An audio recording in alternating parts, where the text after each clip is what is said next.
We have heard what we need to do in order to help this Job Act bill pass. But there are some people right here, right now, that, without due respect, they're not waiting on the Jobs Act.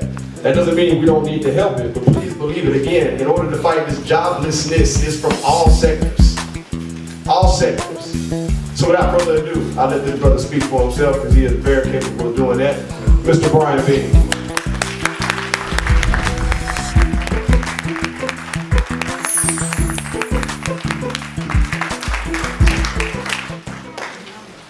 Good evening, how you guys doing? Good.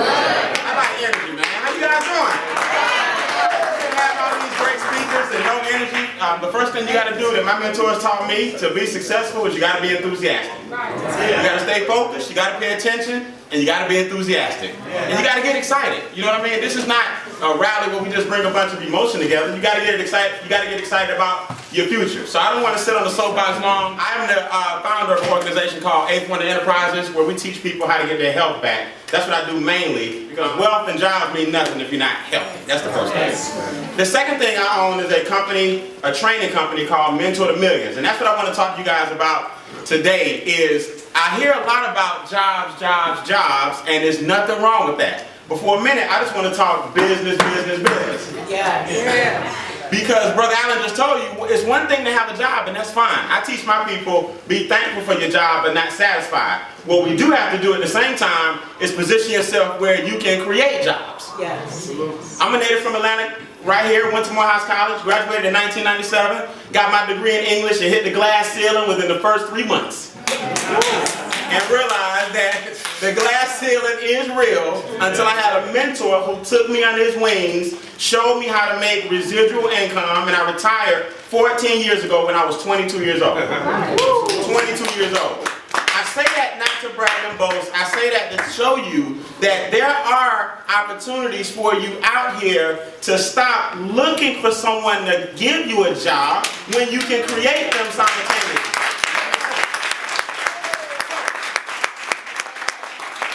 With that being said, what I teach people in Mentor to Millions is a simple concept. We get mad at a lot of different nationalities and a lot of different foreigners for coming over here and doing what we're supposed to do. Foreigners don't come looking for jobs. They come looking to create opportunities.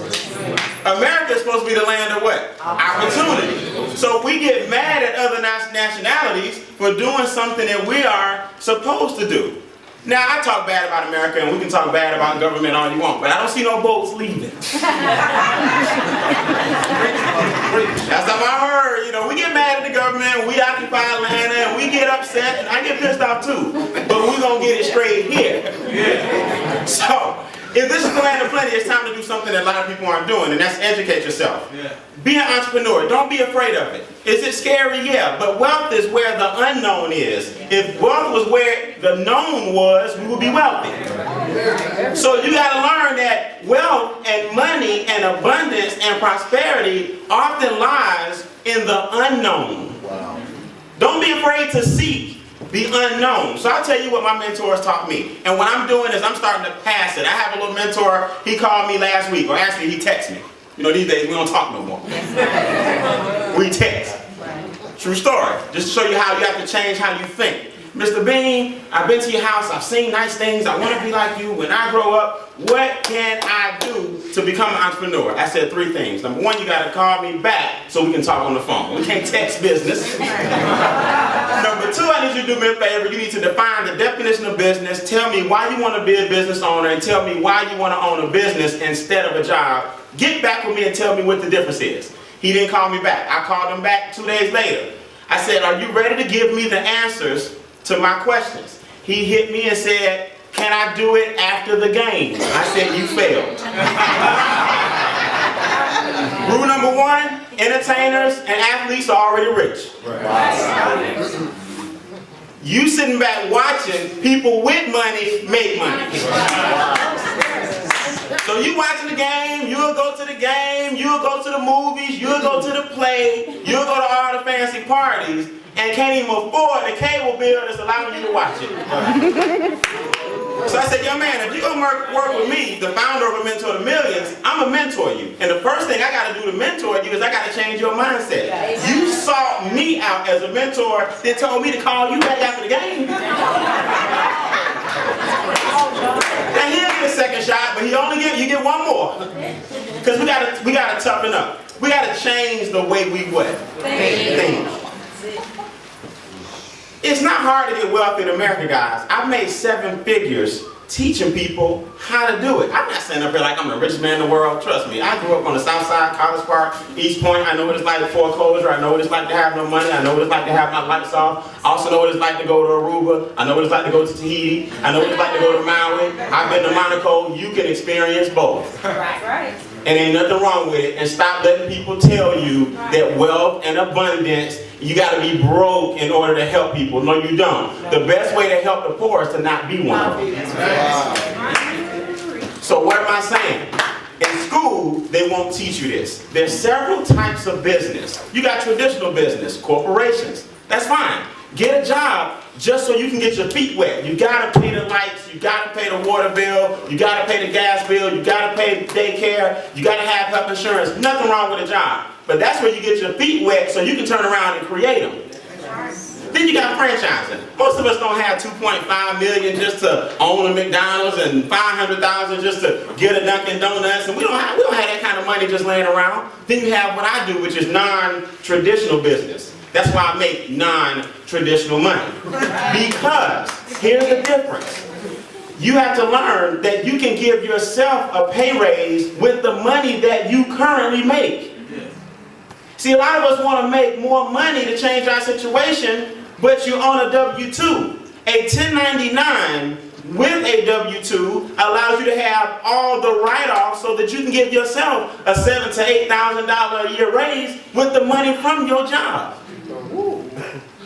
So you don't have to have a big business with a marquee so you can feel like you're a business owner. Abel Mabel said it best. That's the problem in Atlanta. We all want to look like something. Me and Mark call them prude homes. Prude homes. A lot of people think you got to have a business with a big, you got to have big things and big, you don't. It's not about flash. A business is just a tax ID number in a folder. That's all it is. All you need is a tax ID number and some paperwork. Now when you drive your car, you write off some of your trips. When I went to Maui, I kept the receipts because I told somebody about my business. So now my vacation becomes something that the government can't tax me on. I went to Monaco, where a hamburger cost $65 US. That's a $65 hamburger. You better believe it came off my taxable income. In fact, everything was on me. You get 2 of them, you get 2 of them too. Because you need write-offs, but you can't do it with a W-2. It's a shift in what? Mentality.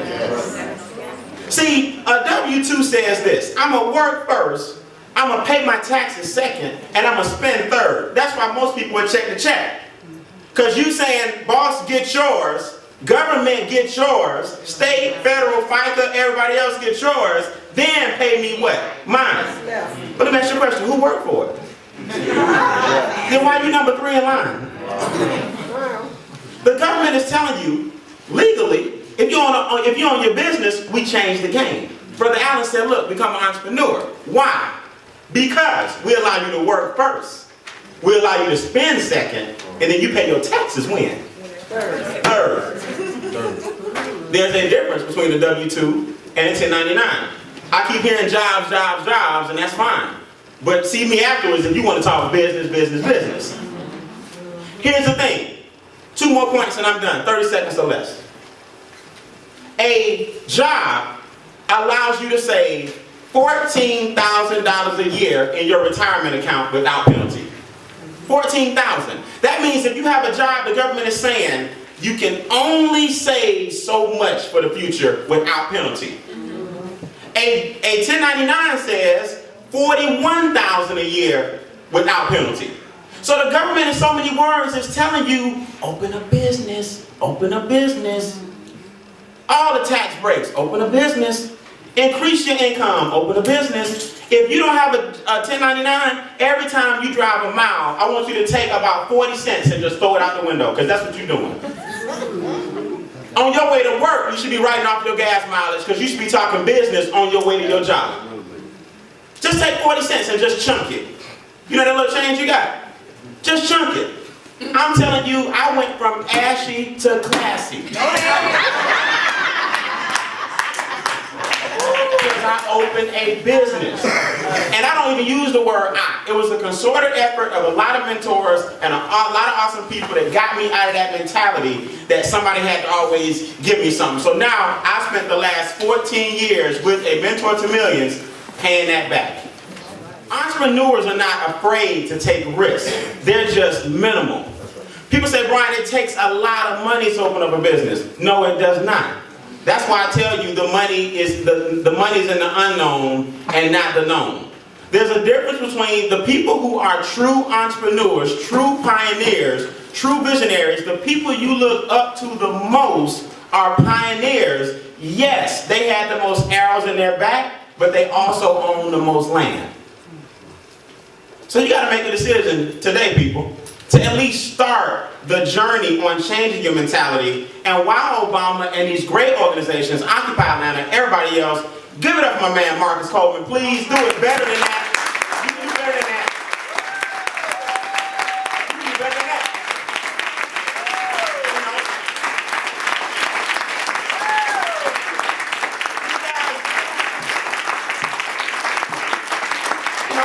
You guys are taking time away from their family and friends, and I hear a lot of shout outs to Dr. Durley. That's fine. We need the facility. I hear a lot of shout outs to the people that paved the way. All these gentlemen, Mr. Beasley and Senator Ford, all this stuff is fine. These people paved the way. But at the same time, somebody put the butts in the seats.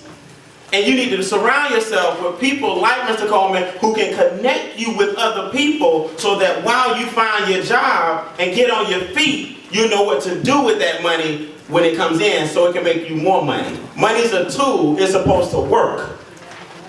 Money's a tool, it's supposed to what? Work. So for all you guys that are ready and interested in changing your mentality, just hit me up, amentortomillions.com. amentortomillions.com. And I promise you, all I'm going to do is give you what I was given, and that's a life worth living. If you're ready to change your mentality, I promise you the rest is simple. All right, God bless. Let's go. Thank you.